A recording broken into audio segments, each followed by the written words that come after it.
Christmas பண்டிகையை முன்னிட்டு இலங்கையில் 1004 சிறை கைதிகள் சிறப்பு பொது மன்னிப்பில் விடுவிக்கப்பட்டுள்ளனர்.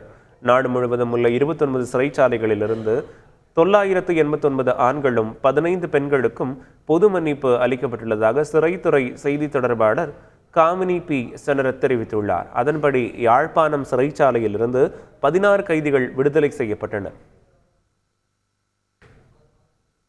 இலங்கையில் போதைப்பொருள் தடுப்பு நடவடிக்கையில் கடந்த 7 நாட்களில் 13,600க்கும் மேற்பட்டோர் சந்தேகத்தின் பேரில் கைது செய்யப்பட்டுள்ளனர். கைது செய்யப்பட்ட 13,666 பேரில் 717 பேர் காவலில் வைக்கப்பட்டுள்ளதாகவும் போதைக்கு அடிமையான 1097 பேர் புனர்வாழ்வு நிலையங்களுக்கு அனுப்பப்பட்டுள்ளதாகவும் பாதுகாப்பு அமைச்சகம் தெரிவித்துள்ளது.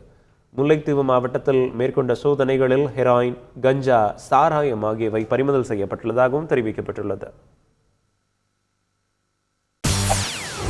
செய்திகளை உடனுக்குடன் தெரிந்து கொள்ள உடனே சப்ஸ்கிரைப் பண்ணுங்க.